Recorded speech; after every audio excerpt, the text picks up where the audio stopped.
everyone, this is Patricia here, and welcome to Turtle Talk, where we have all turtles all the time. This is the podcast where we talk about everything Ninja Turtles related. Movies, TV shows, video games, toys, the works. Grab your pizza, sais, and katanas. Sit back and relax as we talk about Teenage Mutant Ninja Turtles. Brought to you by oldschoollane.blogspot.com, manicexpression.com, thecomicbookcast.com, the Reopen Nickelodeon Studios Facebook page, and the PlayStation YouTube channel. Welcome to this brand new episode of Turtle Talk, where there's all turtles all the time. I'm Patricia. And I'm Kevin. And today we have ourselves a very special guest. You may know her as the leader and founder of Cowabunga Corner, dedicating itself to talking about all things TMNT, from the TV shows to the movies to the toys and all that good stuff. Here we have Michele Ivey. Michele, welcome aboard to Turtle Talk. Thank you for having me. Oh, man. I gotta tell you, it took us at least a year to try to get a hold of you, but I think it was well worth it, right, Kev? Yeah, definitely. Definitely. I was actually very nervous trying to get in touch with you because it's like you are the definitive Ninja Turtle fan, and I would be bowing down to you right now, but you can't really see that through Skype because I love your videos and I love your reviews, and it was just such a pleasure to get a hold of you, so... I do just see myself as a normal turtle fan, though. It's a lot of fun making the videos, but we can all do it, and it's a lot of fun. Yeah. So, for our viewers, Michele, I know I hate to ask you this cliche question, but how did it all start? What made you become a fan of Ninja Turtles? Well, it all started like most any kid. I saw the toy, got hooked to the toys first, and then the cartoon series within a week. And then that following Christmas, my mom got me all the toys. But what kept me a fan is that when I did start to fall out in like 93 to 94, I went to Northampton, Massachusetts, and found out about the Words and Pictures Museum, which was Kevin Eastman's museum. Yeah. And he was doing an autograph session the next day. So I went to the autograph session, and he remembered me from a con 2 years earlier. I just fell right back into the Turtles and haven't fallen out since. Oh, wow. That's cool.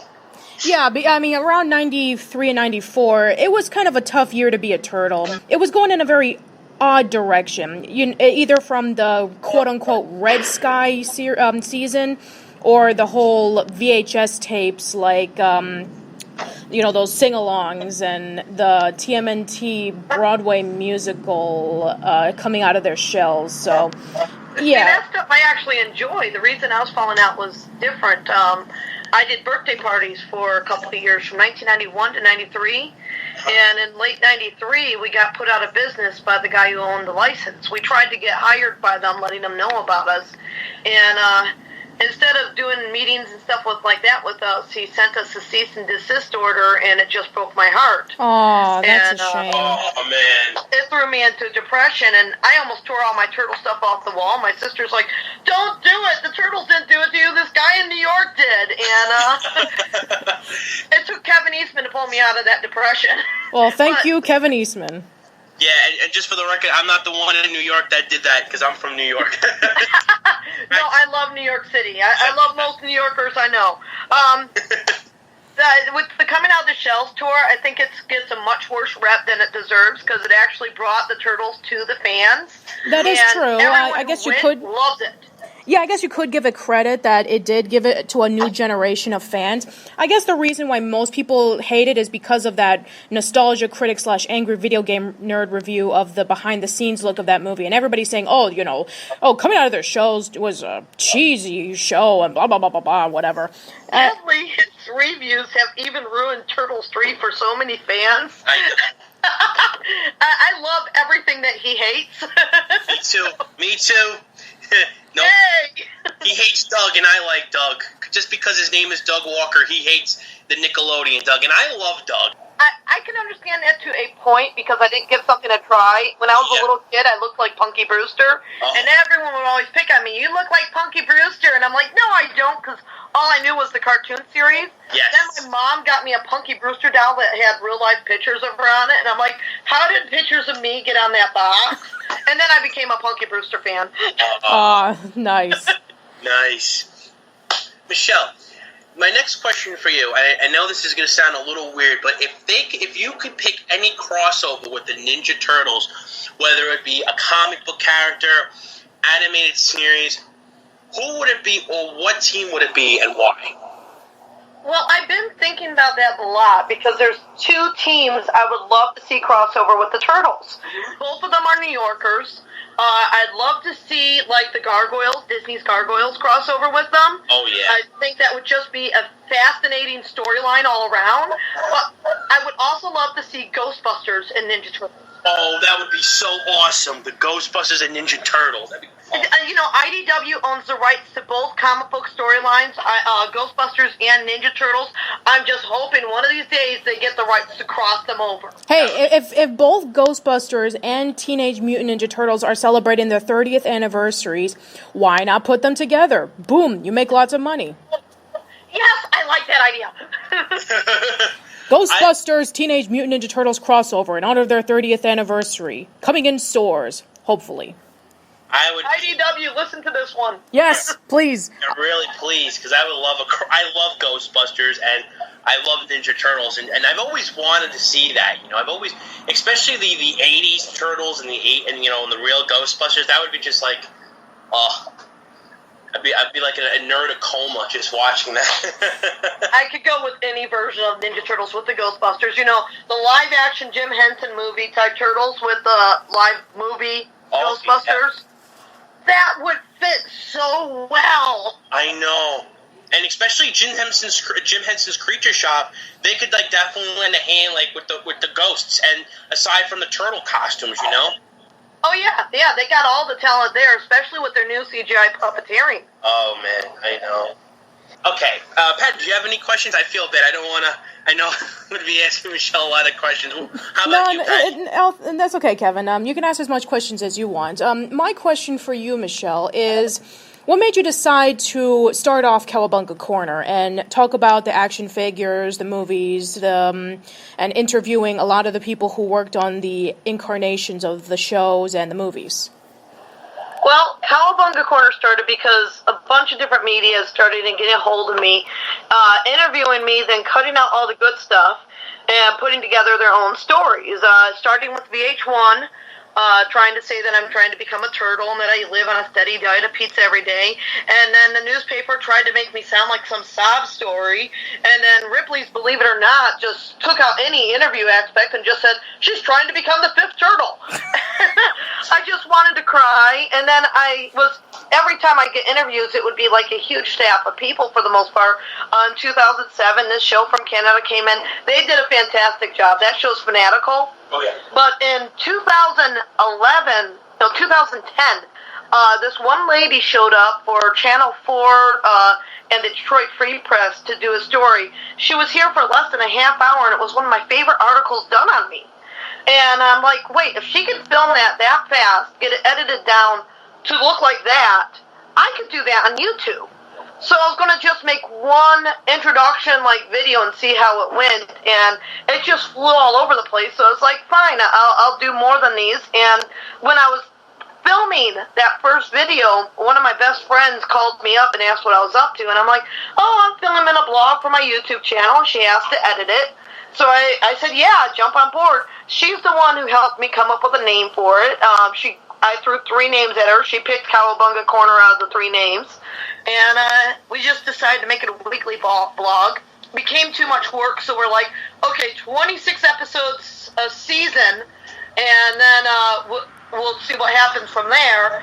Then we started the website, and I'm like, why only share my stories? I'm just a fan.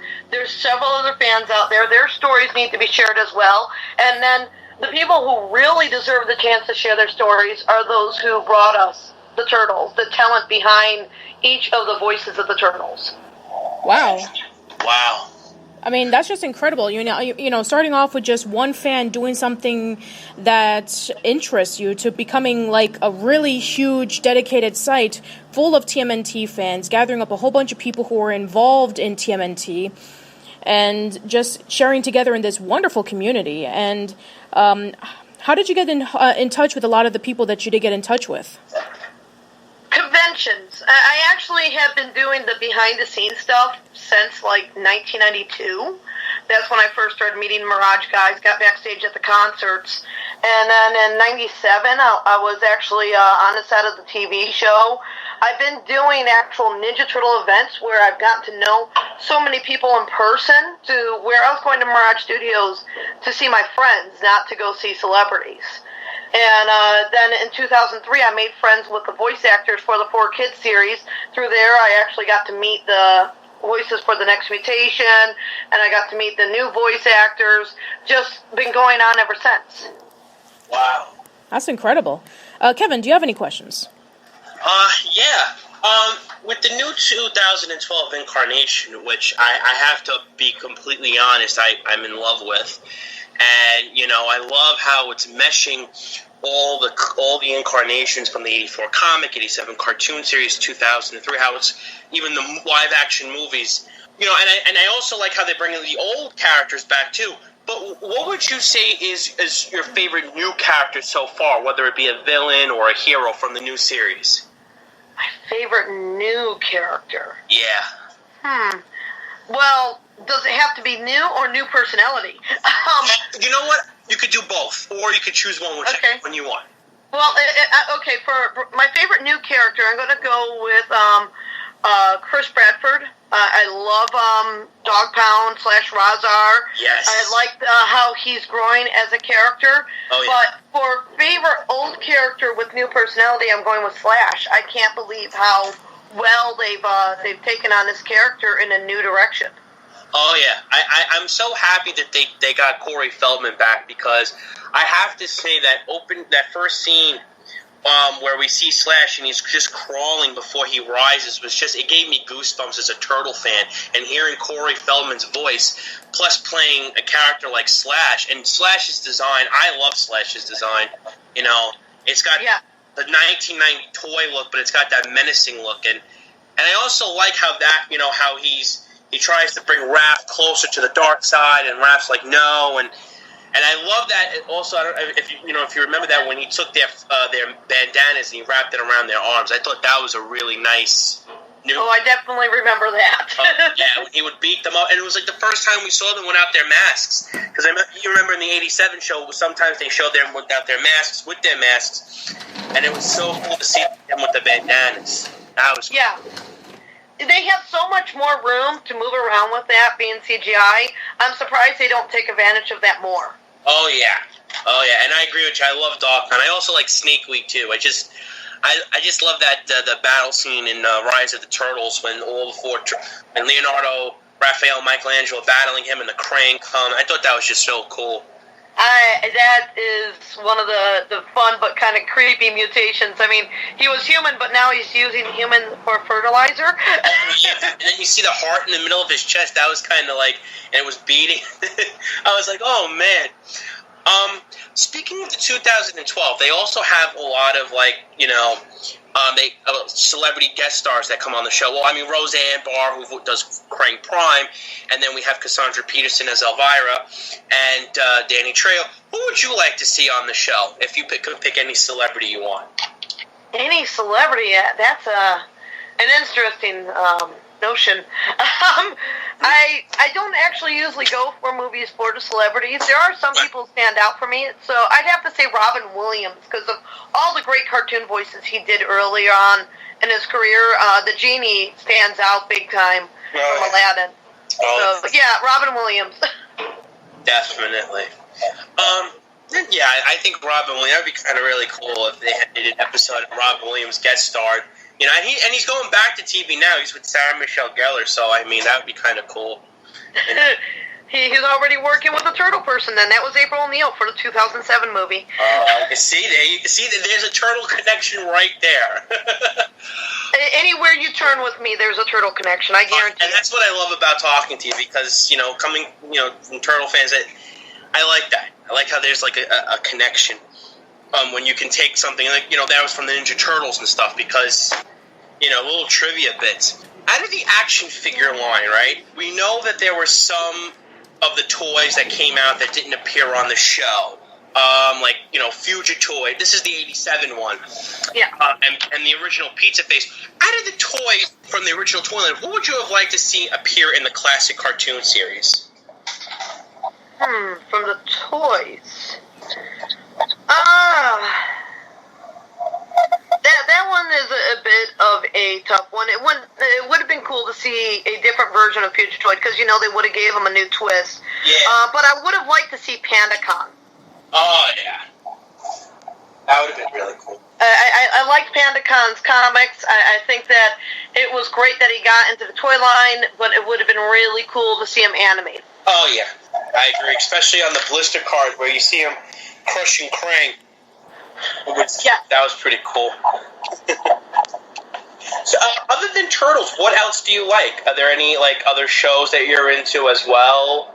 Well, currently I'm keeping up with Supernatural. I've been enjoying that.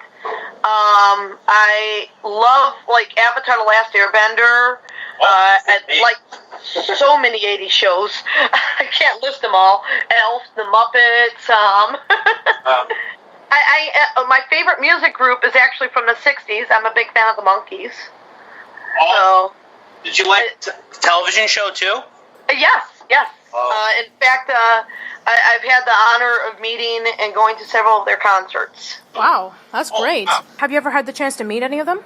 The Monkees? Yes, several times. The only monkey I've never talked to is Michael Nesmith. Oh, that's the person I was going to be asking about, because Michael Nesmith, not only was he, one of the more popular members of the Monkees, but also he was the one who created Pop Clips for Nickelodeon, which that would end up being like a precursor to MTV.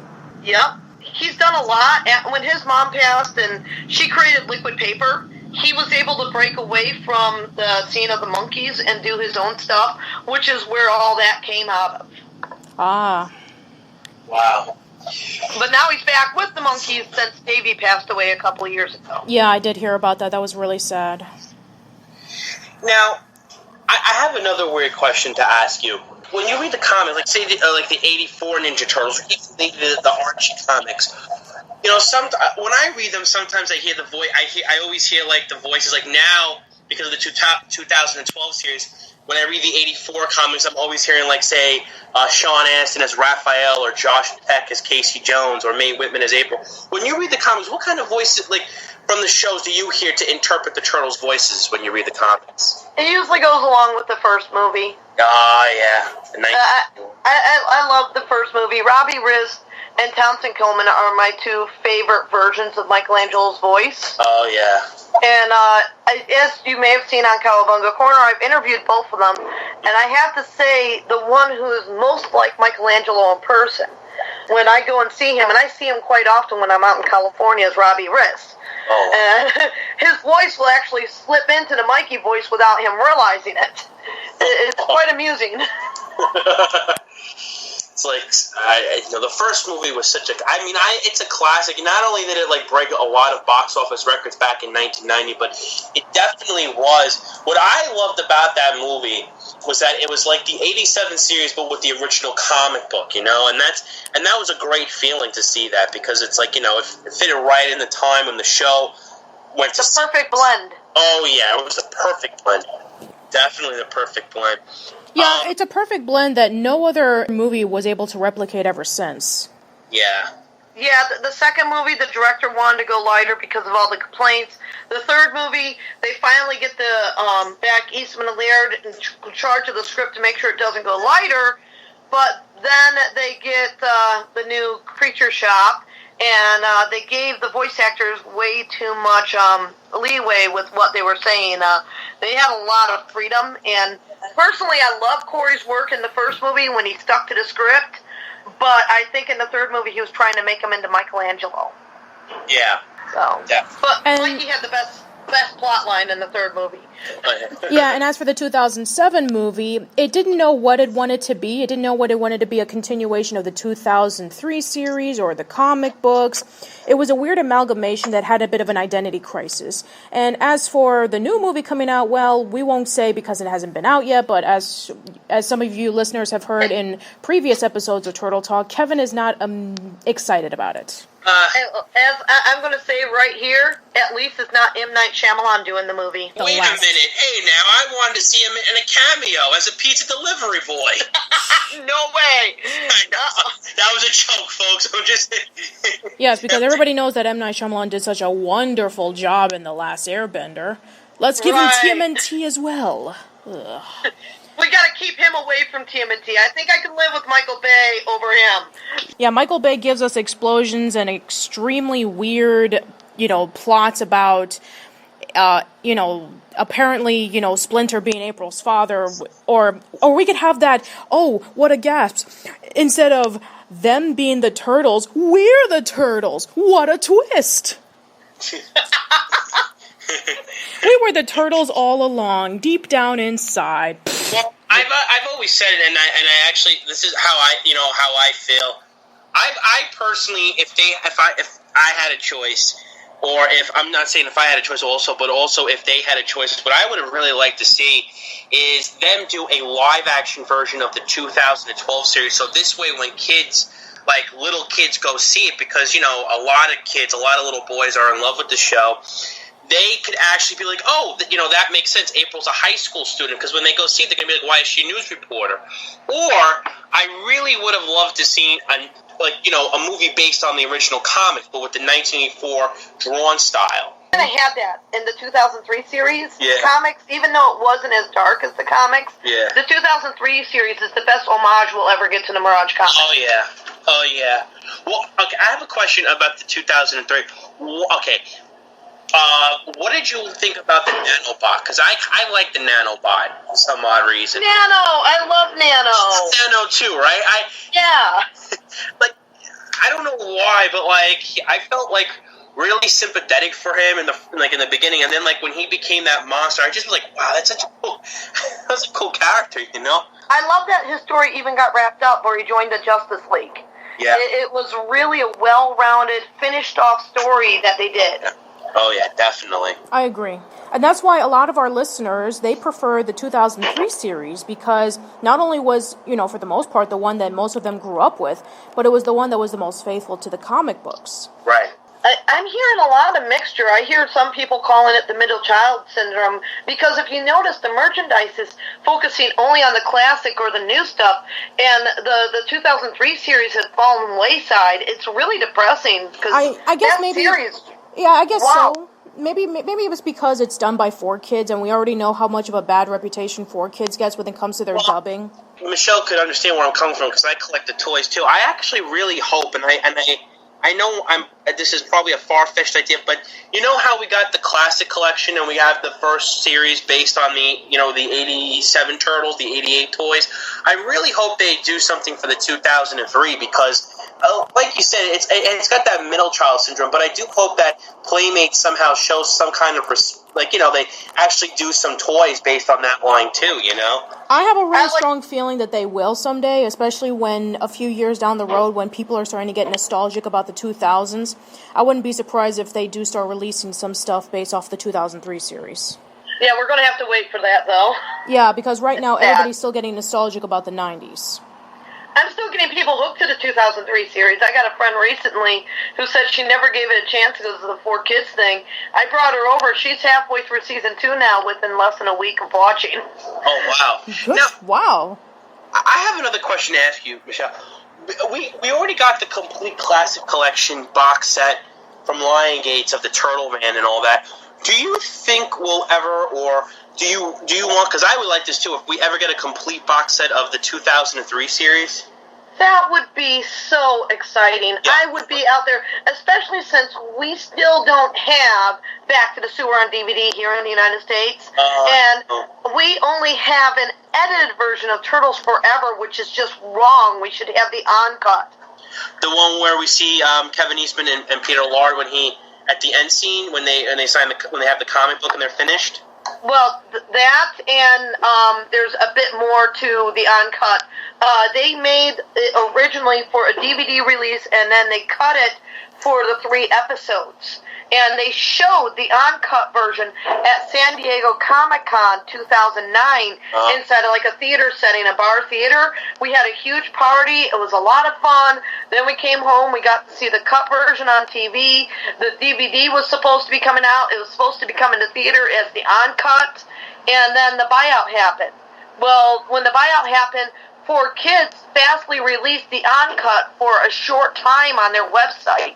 So those who were able to get in there and download it have it, but those who just went out and buy the DVD got the cut version that was made for TV. Yeah, and unfortunately, about a year later in 2010, that was when 4Kids got bankrupt.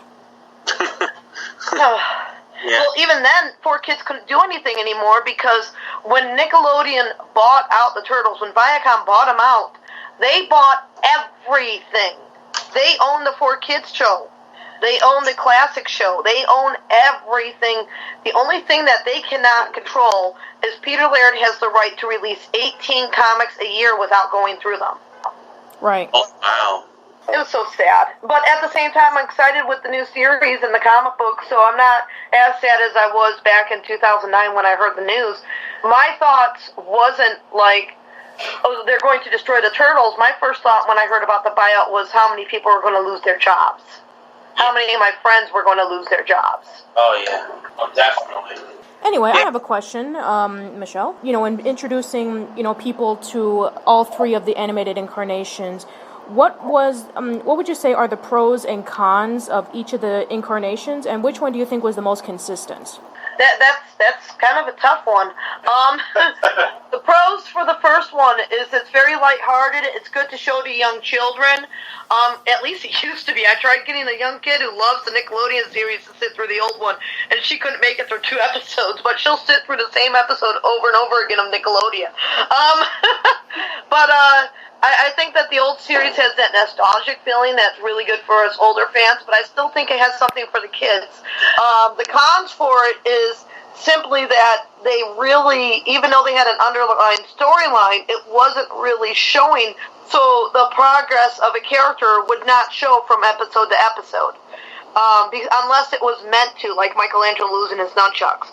The 4Kids series, for me, that's my favorite one to sit down and marathon because I think it has the most foreclosure underlying story. The first 4 seasons are my favorite. The character growth, the action that they were going on, the montages back towards the Mirage Comics. The cons for it, for me, will always be the fact that they never came up with a reason why Shredder went evil. Why he was an evil Ultra. We knew he was evil from when he got to Earth, but I don't know why. And for that, he's not my favorite Shredder. And with the Nickelodeon series, it's too soon to see how they do with their storyline. It's still only season 2. I really think that they can go pretty far with it, but at the same time, I'm hoping we don't get too much repetitive that it is every time Mikey's fighting, he's fighting his brothers when he's proving the point. I'd like to see Michelangelo stand up on his own as who he is, with his brothers actually seeing it. Yeah, I agree as well. And which of the series do you think was the most consistent? Isn't that keeping up with their story and everything? That would be the stories, character development, the flow narrative of everything. The first 4 seasons of 4Kids. Okay. And what were the highlights for you when doing Cowabunga Corner? Meeting Leif Tilden is going out to California every summer. We go out there for about 3 months to collect interviews, and really, I've met some of the people I never thought I'd meet. I've been to the Jim Henson Studios. I've been in Nickelodeon Studios. I've gone down to IDW. I've seen some new dreams, and it's been a lot of fun. Great. I'm really glad for that because that's for any Turtle fan, that's like the opportunity of a lifetime. Oh yeah. Any fan can really do this, and that's one of the things I try to promote with Cowabunga Corner is I share how I do it so that other fans, if they really want to, and it's not easy, if they really want to, they could try, but doing what I do means you're basically living life by pennies. You're trying to stretch where you're going to go, whose couch you're going to sleep on. just trying to make it to your next day, while other people are saving up for their future, I'm putting in for the now, because you never know what's going to happen tomorrow, so I'm going to be here for the future. So I live for today. Life's a game. Live it and love it. Yeah, absolutely. Waiting until tomorrow, because you never know what's going to happen. So let's just say that Nickelodeon no longer had the rights, and the the 2012 TMNT series is over. What direction do you want to see the Turtles go into? I don't ever try to predict that kind of stuff, because when you put in the prediction of where you want it to go, you're going to find yourself disappointed. I like going in blinded and then seeing where the creative teams take it. I wouldn't mind jumping in there and trying my own hand at it. I know a few adventures I'd love to put any of the versions of the Turtles into, but at the same time, I don't want the pressure of what would come from Fanlash, because no matter what you do, there's going to be people who love it and people who hate it. Yeah, definitely. We've seen numerous complaints about the 2012 series, like, oh, some people don't like the relationship between Donnie and April, or the fact that April turned out to be half Krang. So you're going to see tons of complaints regardless of what incarnation it's going to be. Yeah, like the 2007 movie, I saw it 52 times in the theater, so that, that shows that I actually did enjoy it. But at the same time, I say it's a badly written fanfic. 52 times? I only saw it once in the theater, and I never saw it again since, because I thought it was just so disappointing. Like I mentioned previously just a few minutes ago, it was an identity crisis. I didn't know whether it was continuing on after the comic books or after the 2003 series. It just didn't mesh very well. It felt like it was... what was really fun with going and seeing it that many times is finding the little hidden things in the movie. Kind of like, did you know that a character actually says the S word in the movie? No, I did not. Oh, I didn't even know that either. Can you guys guess which character could have slipped this into the film? I was going to say Raphael, but I have a feeling it's not. It's not. It's the Jersey Devil. Wow. He's the last character I expected to say the S word. When the fridge drops on him, he swears. Well, what do you know? Now I have to watch the 2007 movie again. When I went to the movie so many times, one, it was a goal, because the other movies I saw 30 times in the theater each, so I had to top that. But I was sitting down with a timer and actually timed how many minutes each character had on the screen. Like, Casey Jones had more on-screen time than Donatello. Huh. Wow. Splinter had the least amount of on-screen time with only 6 minutes. 6 minutes? Yeah. Well, I guess it does make sense because he wasn't the main bad guy. It was Patrick Stewart. Splinter's never been a bad guy. There you go. But Patrick Stewart, his character wasn't really a villain. I mean, he just wanted to die. He wanted it over. Yeah. Please kill me. The Turtles had no reason to be there at that final fight scene. Yeah, I know. It just felt a little bit unfocused. I mean, I don't know where the direction of this movie was, and that's why I was confused when I first saw it. It was supposed to pick up after the other 3 movies. That's why they had the trophy wall that showed, like, the scepter, the ooze canister, Shredder's helmet. If you look at all that stuff, it all matches up to the other 3 movies. But they did such a bad job at the transition, because in the first Turtle movie, Leonardo says, "I never said I was your fearless leader." But in the freaking 2007 movie, he's preaching that he's the leader. Yeah. That movie was a mess, and I know that it was supposed to be a new continuing series, like they were going to make sequels out of it. But then it turned out to be a failure in the box office. There was a lot of mixed reviews, and now, because of that, we have the next movie coming out, which is supposed to be a reboot.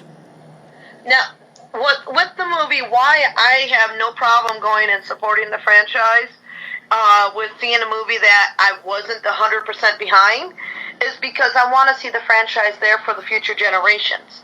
And, when I look at the Turtles, I personally feel that they're one of the best superhero teams out there for kids to stand behind, because they teach kids that you don't need superpowers, you don't need expensive toys to be able to stand up for yourself. They're teenagers just trying to have fun, and they got problems because they're different. Well, you don't have to be a mutant to be different and feel that way. They inspired me to stand up for myself, which is one of the reasons the Turtles means a lot to me. Yeah, it's sort of like a mixture between X-Men and Mystery Men. Oh, yeah. Yeah. The X-Men, though, they have a lot more actual powers. The Turtles are just, they look different. Right. I have a question.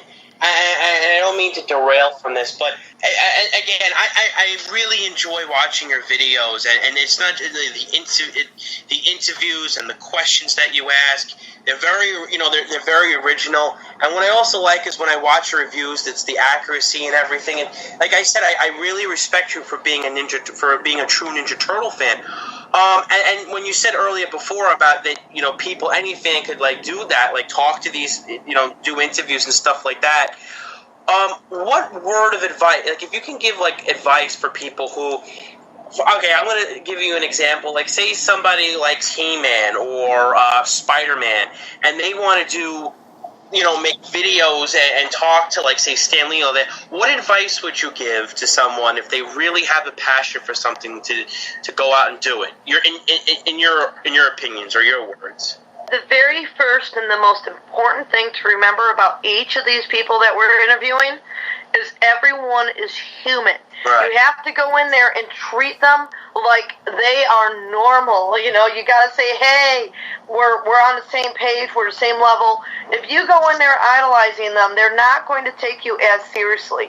You got to go in there and let them know that you see them you love their work, but you see them for the people that they are too. Right. My biggest advice when it comes to interviewing. And when you go in there, make sure that, one, you have a bit of research on what you want to ask questions about.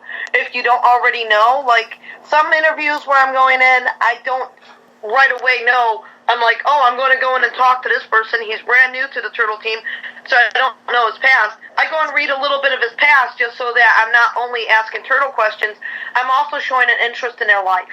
And that's one thing anyone will see in every episode of Cowabunga Corner where I'm interviewing someone. I ask how they got into it, what their passion was to drive them that direction, about their years working on the Turtles, and then I ask them what they're working on now. I begin it and end it on them, not on their work, but on them. Yeah, because I know a lot of people, when they go, they get nervous and everything.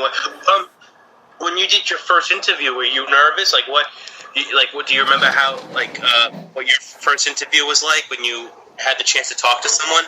I grew up around celebrities, so not really. No, I had a big advantage on everyone. I mean, my sister worked on and off with Mickey Dolenz of the Month. So we've been to so many of his concerts. She's done merchandise tables and photography for him. And also webpage design for a while. My dad was an art director on a TV show when I was a kid. He actually got me in a movie when I was only 4 years old, a Sam Raimi movie. So I grew up around these people. The only times I've gotten nervous is usually when I hear I'm going to meet somebody. I get excited going, oh, wow. Oh, wait, I take that back. There was one person that caught me completely off guard. I had 3 people on my list of my must-meet people who worked on Ninja Turtles. And all 3 of them were from the Turtle movies. Mitchell and Sisti, Leif Tilden, and Ernie Reyes Jr. Well, Ernie Reyes Jr. was the second of these 3 that I met. But I did not know I was going to meet him. I was at the Ninja Turtles 25th anniversary in New York over at the Empire State Building, and they were doing this press conference thing, and it hasn't started yet. I'm kind of watching the background to see who's in the behind the stage area, and I got my camera set up, and I see this guy in a green Ninja Turtle shirt. I'm like, wow, if he was a little older, that could be Ernie Reyes. That is Ernie Reyes Jr. And then it spent most of the rest of the day, how am I going to get up to talk to this guy? But usually I know in advance that I'm going to meet them, so I have my excitement before they see me. But now Ernie's such an awesome guy. I've met him several times in person, and I'm so happy that I can call him a friend.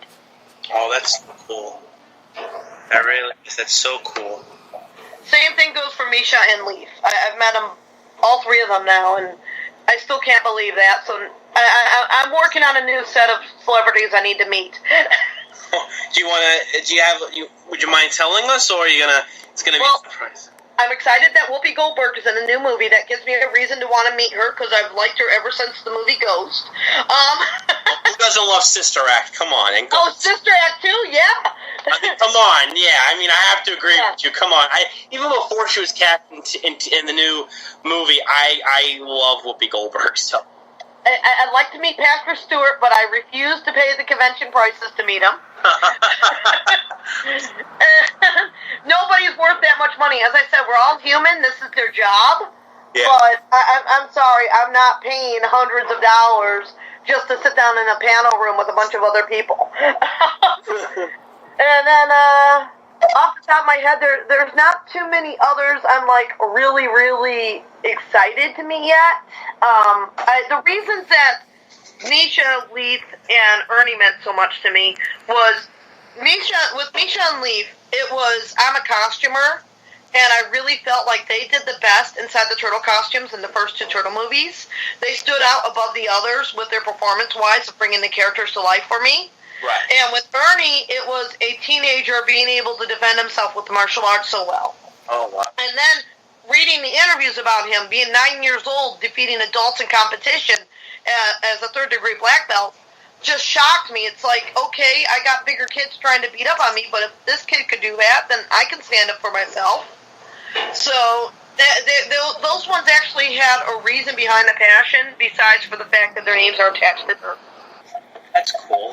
Yeah, it is really cool. Any other questions right before we wrap things up, Kevin? I feel bad that I had so many questions. I'm good. I feel bad. I can go on and on because, I like Michelle. I love the Turtles, and it's like, it's to me the way I feel about Kevin Eastman, and I'm being blunt about this, is that I feel that he's like Charles M. Schultz with Peanuts. Peanuts is such a classic, and it's amazing that the Peanuts is still strong to this day. And both Kevin Eastman and Peter Lard have did a great job, just like keep bringing the Turtles. How they, from 1984 and today, where have they got? I mean, look, they're young kids of a new generation are liking them. Old people who remember the show. I mean, it's like same thing with like the Looney Tunes and like Mickey Mouse with Walt Disney. It's a classic, and I'm glad that something that I love and that everybody loves is still strong to this day. So. Eastman and Laird are both fantastic people. Laird brought us through the 2003 series. Kevin has brought us through so much since. Kevin's even behind the next mutation. So there's so much behind both of them on how much they've done for the fandom. For me, they stand equally. Yeah, definitely.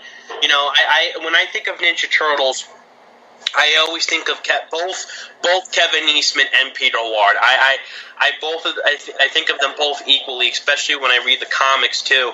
And especially because I have the IDW the Volume 1 collection, and you have that little thing where Kevin Eastman and Peter Lard are talking about what each panel is, and it's like it's just so amazing how they brought the Turtles through so much. They've gone through so much, and they're still strong to this day, and it's great. It's a great thing. Yeah, absolutely. It's one of the very few things from the 80s that is still strong to this day.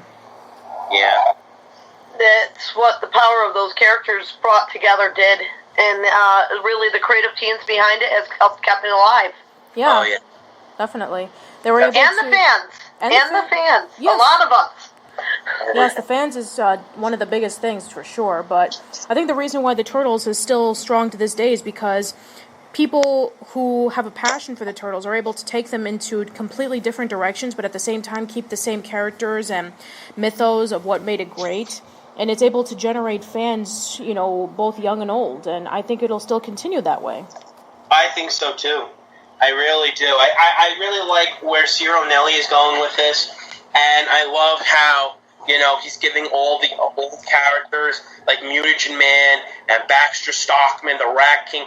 And even Pizza Face, I love how he's giving them new backgrounds and giving them, fresh new backstories and stuff. And I promote the 2012 show, too. So, I have a wall, like I know people can't see, a wall of figures from the 2012. And I'm slowly trying to get the Original toys, if eBay doesn't sell for $1,000 and up. Are either of you reading the IDW comics? Yes, I am. Okay, because that's another one bringing back a lot of classic characters and just blowing our minds with their storylines. And want to talk about consistency, what they're doing in that story. I can't wait issue to issue to see what they got. Michelle, I have a question to ask you. I don't mean, I hate to bother you with all these questions. You're not bothering me at all. I love the IDW. In fact, I actually want to start buying the books, the volume collections. I personally love Hobbs, and I like the character. What's your take on Hobbs? Because I just think he's really cool, aside from being really drawn. He's like one of those comic book characters where he's not only drawn badass, he's actually cool badass. I really can't wait to see his character storyline develop and his mutant army he's building. But my favorite issue of Old Hob is when he's sharing with Flash his background of how he became what he is. Hob is such a unique, fun, new character in the book. Tom Waltz has such an insight on what he's developing here that he's been able to bring in the old and new characters to merge so well, and I like the tension between Hob and Splinter. Oh yeah, definitely. Because I like Hobbs, I really do, and I gotta say, like, you know, even though we have some new characters, and you know, again, we're talking about consistency. The first issue, I just love that with the street gang, and he's talking to Raphael. Well, they're not talking, but they're fighting. I just think Hobbs is like one of those characters that I really hope we don't just see more in the comics. I really hope we start seeing him more in Turtle lore, because I gotta say he's like one of my new favorite characters.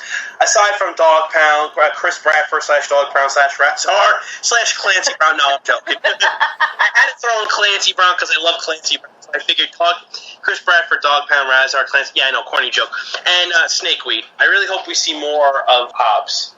With the IDW comics, I have to say they did something for me the first ever. Yeah. With any media. I've always loved the Mirage Origins the most for any character from Shredder, the Turtles, and then came IDW with their origin story for Fugitoid.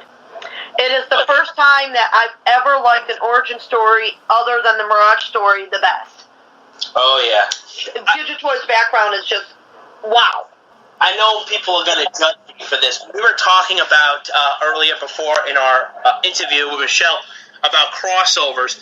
I've always wanted to see, and she picked the two awesome ones, and I'm not going to steal that from her because I got to show respect. I always wanted to see them team up with Batman, Spider-Man, possibly He-Man, and Doctor Who. Now, I'm not a big Doctor Who fan. Now, no disrespect, I'm slowly getting into it, folks. You know, this is Turtle Talk after all. But I don't know why, but I have this impression with Fugitoid, a British voice. And I know all the Doctor Who fans are going to hate us for this, but I always envisioned the Fourth Doctor when I read the comic books. I forgot his name offhand, but when I read the comics, I hear him have a British voice, and I think of immediately the fourth or third Doctor from Doctor Who. I don't know why, but I don't know if Kevin Eastman and Peter Lard intended to give him a British voice, but I always just imagine him with like a British voice.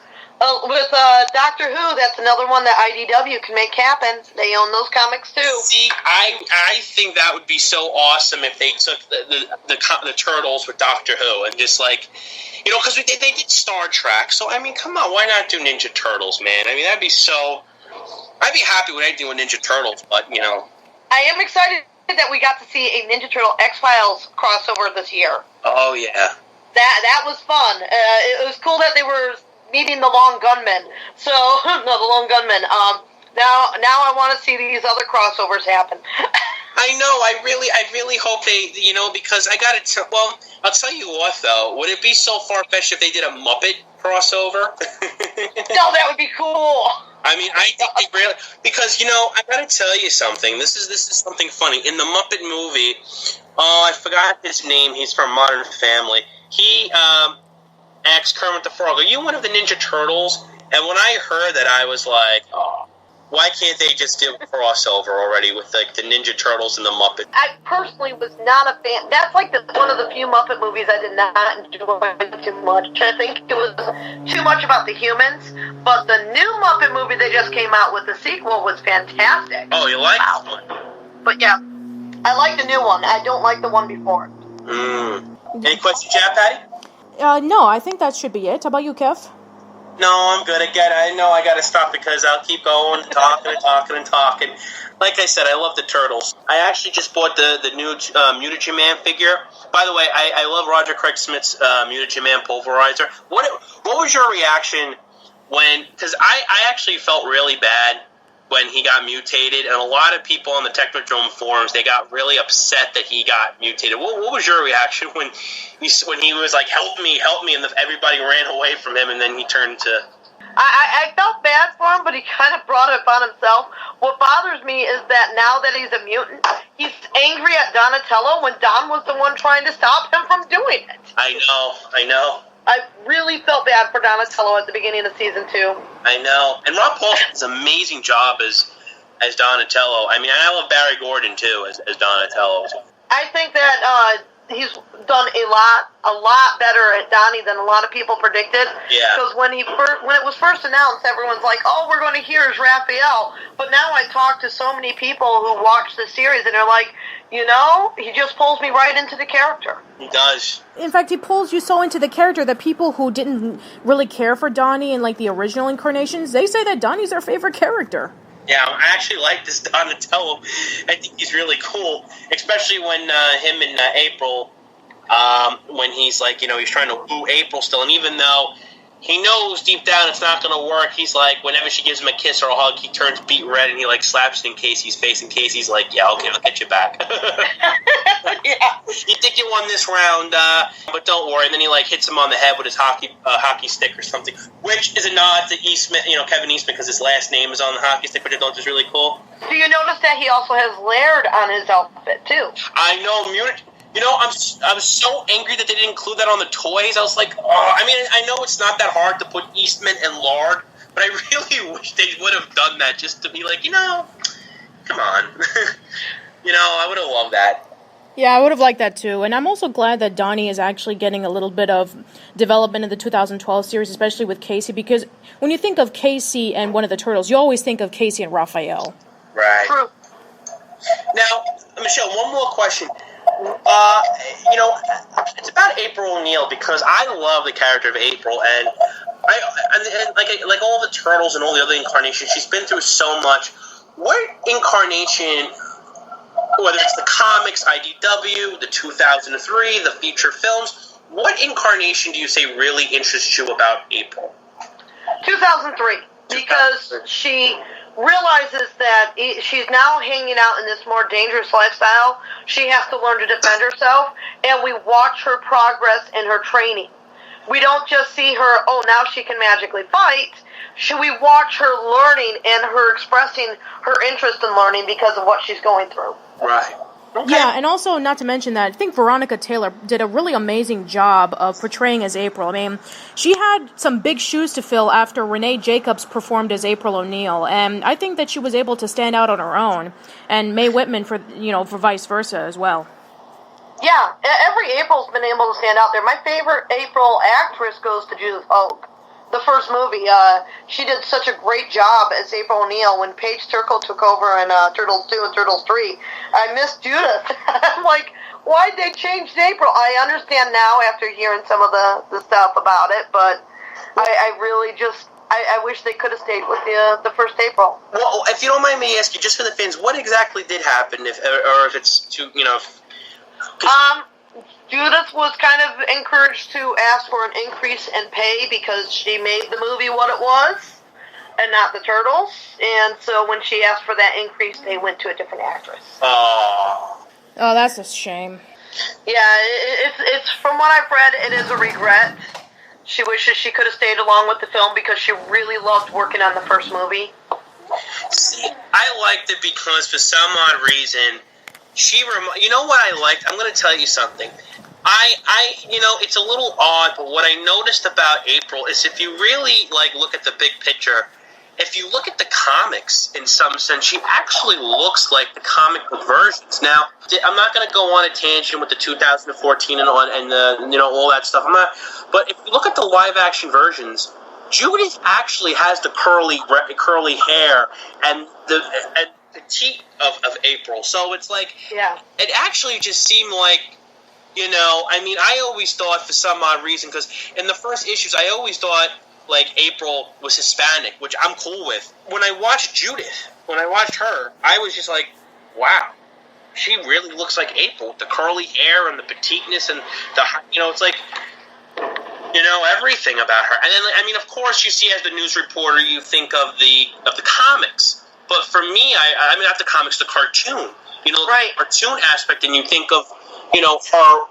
The 87 one, but she really looks more like the 84 comics. Yeah, I totally agree with you there. That's another reason why I really like Judith as a part. Oh, yeah, definitely. And I really liked how she, at first was like the dance, like she did that iconic scream, and I love the comic when she's like, she's on the couch, and Raphael turns around. Leonardo asks him, like, why'd you bring a news reporter here? I forgot exactly what it was, but he gives him a snappy remark, and she wakes up and she screams, and Michelangelo goes, hi! And he's, like, freaking out. She sees Splinter, and it's like, oh, God. What the Can we keep her? I love that part. Film, do you think that there'll ever be something like... Because I feel like for the first film, Judith as an actress really kind of with the turtles, as characters, there was just some sort of chemistry. I don't know what it was. Now, granted, it was costumes, but I see them more. I see them as characters. Do you think there'll ever be like a sort of chemistry like she had with the turtles and any other? I'm talking about live action incarnations. I don't know. By them taking out the turtles themselves and putting in this CGI. Well, it's not even really CGI. It's motion capture. Oh. These motion capture turtles. It takes the life that Judith was seeing. Judith was watching their mouths and their eyes move and just seeing them as they would be on the screen in front of her, and was able to respond and work off of that. When you take that away and you just put these people in these costumes with these little dots all over them in a giant shell, you're taking the life, the emotions out of the face of the turtles, to where no actor can exactly respond to what they're seeing because they're not seeing it. Right. It's sad, really. I stand behind the idea of costumes over CGI any day. Oh, yeah. Have you ever seen the movie American Werewolf in London? Oh, yeah, many times. I'm a family of horror fans. Oh, wow. Where have you been? Because I love it. I actually was talking to my friend. We were talking, not to derail off of Turtle Talk, but we were talking about that, interestingly enough. And they did a sequel or a remake called American Werewolf in Paris. And that had CGI werewolves. And we were like, Werewolf compared, the one that Rick Baker created, the one in the John Landis film, was absolutely terrifying. If you walk in a dark alley and you see that sucker just come at you, I don't care how big you are, how strong you are, confident you are, you would just probably die of a heart attack. The CGIs were just so fake and just so unrealistic. That was animatronic. It snarled and the eye winced and the claws were able to pop. The CGI was just so you could easily tell, and that's what I'm afraid with the turtles. For Megan Fox, it's see, I always love animatronics more, and I'm not disrespecting CGI because I don't want to disrespect the new show. I'm talking about special effects wise, because CGI could be a beautiful thing, but when you have that combined with live action, like you said, it's just so hard for the actors to sort of reciprocate the feelings and stuff. I'd rather go along with Hellboy 2. Oh, yeah. Where it was costumes with CGI to fix the stuff that the costumes couldn't do. Oh, absolutely. Then they're actually getting to see their reactions, work with the characters as they would look. Oh, yeah. Instead of going off of, little figurines kept on the set saying, this is what you're looking at. No! No! That just don't work for me. It's a sad day in entertainment overall when one special effect has taken over so many great ones that are out there because it's cheaper and easier to do. Yeah, I mean, I just think that it would be a lot. That's why I feel if they ever did the 2012, I really would hope like a live action version of that, and I really would hope that they actually would. I really hope that they would actually, they would use live costumes as opposed to CGI. I'm personally hoping that they do another live tour based on the new Nickelodeon series. Oh, I would love that. That would be great for the fans. I would love that because, like I said, the 2012, I think it's great how there's so much character development. The CGI in that is just phenomenal, and, really, there's just the way they go with that is just unbelievable. And I love how Kevin Eastman did Ice Cream Kitty Act too. Yes. That was great, and him fighting the racking. And I also love how the 2012, and I say it all the time, how that has so many homages to horror films. It's like the little. Yes, it does. Oh, thank you. I've been saying that all the time on the Technodrome, and everybody thinks I'm crazy. They're like, "What are you talking about?" I'm like, dude. When Shredder has his claws, against the wall, that's from Freddy Krueger, Nightmare on Elm Street. Jeffrey Combs, Reanimator. What else? Yes. Of course, there was another one. The poster of Mikey's room of Muckman is actually from The Incredible Melting Man, and then he has a poster from City of the Living Dead, the Lucci Fulci zombie film. And also, here's another thing. In the episode Pizza Face, when Pizza had those, he's going to put people in those calzones, that's a reference to Killer Clowns from Outer Space when they had the cotton candy cocoon. So I'm like... Yeah, and what about Michelangelo coming out of Pizza Face? What was that? Alien. Totally! Like I tell people that on the Technodrome forums, and they all think I'm nuts. I'm like, okay, I'm nuts? Okay. People clearly haven't watched horror films in your life. Have you ever tried talking to Ciro Nelli? We have tried to get a hold of Ciro Nelli, but I don't know. I mean, I guess maybe Ciro is not interested. Maybe he's too busy. I would love to talk to him. I actually, embarrassingly enough, and I'm going to say it, I wrote him a message, and I didn't want to creep him out, but I was telling him how much of a huge fan I am of the show because we both love horror films. Okay, Ciro's office is nothing but horror films. You look at the interviews with him, just look at the posters and backgrounds of the creatures and stuff around us. Oh my God, this is why I told him, I was like, dude, I love Nightmare on Elm Street. I'm a big Freddy Krueger fan. When I found out Robert Englund was going to be in the show, I was like, and then I'm like, Cassandra Peterson, Elvira, I love Elvira, Mistress of the Dark. You and Ciro would go on great. that is something Ciro told me very, very early on about the Turtle Show, is he's sneaking in a lot of his horror references. So you are correct on what you've been saying. You are very correct. Hooray! Congrats, Kevin. Now you can post this on the Technodrome forums and show them that you're not crazy. Nobody believes me. Okay, I'm going to tell you. Here's another one. I'm going to make you laugh. Okay, there was an episode in the 2012 where Casey tells April that he was competing against Trauma Town. Trauma Town is a reference to Tromaville, reference to the Toxic Avenger who lives in Tromaville. And people were like, huh? I'm like, you never heard it. I'm like, okay, then I turn around and I said, okay, Toxic Crusaders. A few people knew that, but they had no idea who the Toxic Avenger was. I'm like, come on. Oh, that's just so sad. I was like, really, people? Come on. Only one person was like, yes, I caught the reference. I was like, wow, people actually watch horror movies? I'm surprised. My dad was, as I mentioned, an art director on a TV show back in the 70s and 80s. What was this TV show? It was called The Ghoul. It was a late-night horror host show. And then, just about 5 years ago, he was an artist for the Wolfman Mac Chiller Theater. You know The Ghoul Show. Yes, not a lot of people remember the Ghoul Show. See, unfortunately, I didn't. A lot of people. See, the thing is, which Ghoul are you talking about? Are you talking about Ron Swede? I'm trying to think which Ghoul. There is Ghoul Artie. There is the Ghoul. There is the Son of Ghoul. There is another one out there too that I don't always remember, but just the plain the Ghoul where he would blow up Froggy all the time. That's the one. The Froggy one. Yes, where he destroyed Froggy constantly. That's the one. My dad made the Froggies. Are you serious? I'm serious.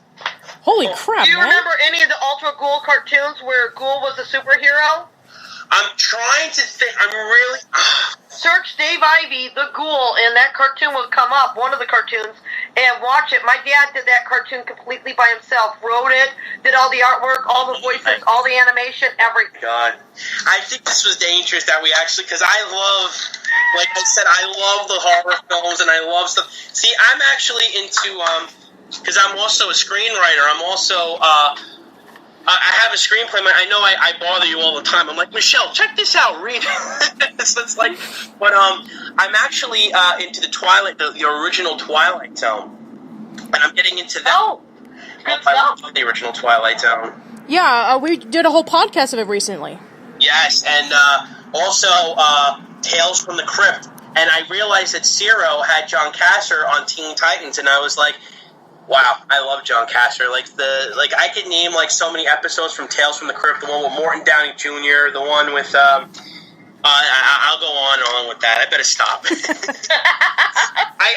So once you get me started, I just can't stop because I've been on a Tales from the Crypt kick just recently doing research because my script is sort of like a Tales from the Crypt, and I've been watching season 2, and then when I found out, I'm not trying to blow anything, but when Rob Paulson took that picture of Robert Englund and John Caster, I was like, oh my God, 2 horror icons in Ninja Turtles. Can this show get any friggin' better? This show is too awesome. Oh man, if he ever has, that's why it's like I like when he has his Facebook page.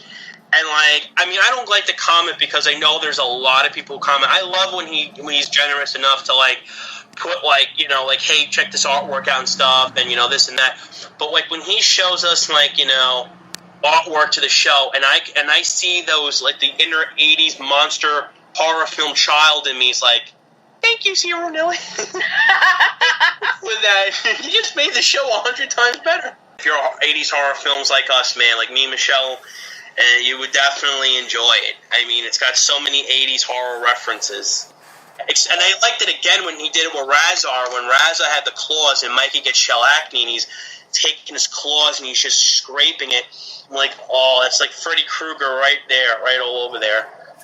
He knows what he's doing with this show, and he's being very, very careful with the show. I mean, he jumps in with the episodes and has such a hands-on to make sure everything is correct for the fans and going along the path that he wanted it. Oh, yeah. All right, so one final question from me, Michelle, is where do you see the future for Cowabunga Corner? Well, I'm hoping to keep doing interviews and reviews. We're trying to get started on working on Season 6 right now. We got a few interviews already set aside, but I got to actually still film the actual season. But my goal is to keep doing it until I can get a museum going, and I don't know if or when I'll get this museum going, but I want to do it. Well, if you ever do open up a TMNT museum, Kevin and I will be the first in line with tickets. I swear to God, I will. I'll be there with bells and whistles because we need a TMNT. I seriously would love for them to do a TMNT museum, and I think that would be so awesome. Well, I've got a lot of people saying that they've let their collections be on loan, including original sculpts of the old action figures. Oh my God, I would donate them too. We're going to have different setups all year long. Every year, it's going to be every 2 to 3 months. We'll have a new setup set up for the fans. Oh, that'd be great. I mean, if I could, I'd also donate my stuff too. I have to be careful what I donate though. But no, I'd be happy to donate. Here's the thing: I don't want to take from anybody's collection. Yeah. So when I'm saying this kind of stuff with the people having their stuff on display, it is not donating; it is loaning. You get your stuff back. Oh, thank you. Yeah, I definitely would. It's the fandom needs to work together. It's not about taking from each other. It's about helping support each other. Right. And that's what I've always been for. All of us have something to contribute. Why not work together and make this the best fandom ever instead of compete? That'd be great. That'd be fantastic. That'd be fantastic. And who knows, maybe it can go bigger from there. Instead of one step, TMNT museum. Second step, TMNT theme park. Well, where I'm planning to put it, I don't see a theme park fitting, but It's going to have quite a bit to it. It's going to be a 4-floor museum. If I can do what I want to do, it's 4 floors. There's going to be stuff going on even in the basement of this place. And if I can have a lot behind it, I'd like to add a theater if the museum goes well. That'd be great. So I'm working on it. The layout is all in my head. Everything I want to do with this place, including video rooms that will show certain episodes of Turtles with the links, the names of the DVDs that you could find these episodes on. And we're going to have original comic art, animation cells, toys, costume pieces, scripts. We'll have it digitalized to where you can flip through the scripts. But to do this, it takes money, and that's the last thing I have, so I need to get backers. I hear. Absolutely. Well, I would definitely support you in that, Michelle. I definitely will. As soon as you have everything, you let me know, and I'd be happy to give money towards this. Keep an eye on Cowabunga Corner, because that's where we'll be promoting. I'm sure we'll be doing stuff like crowdfunding to try and help, but I'm not doing that until I have the initial backers that will be breaking ground on putting this museum together. Well, when you do have everything all set up, then we'll definitely promote it. Definitely. I'll let you guys know when. Thank you so much. No problem. It's been great talking to both of you. Thank you for Michelle, having me on the show. it was such a pleasure. Thank you so much. Really, it was such a pleasure talking to you, and thank you so much for stopping by Turtle Talk. It was such an honor talking to you. Absolutely. It was great having you here. Sorry I bombarded you with questions. You know, you bombarded me with the questions I enjoy answering. Right. So you did great. I had a lot of fun, and I don't mind talking Turtles. If I could talk Turtles all day long, I would. Don't start. I might do that. Yes, we'll be here for another 4 hours. All right. Thank you so much, Michelle. Thank you. And that is the end of the episode of Turtle Talk. So tune in next time as we do a recap of the previous episodes that it featured, as well as another special guest coming on board. So until then... And also, you forgot, and I'm also going to discuss about the Mutagen Man figure of the 2012, which ones you have to look out for, because there's one with the pupil's eyes, which I was lucky to find. Yes, and don't forget about the infamous TMNT toys, Kevin. So, yes, the upcoming ones, yes. Yeah.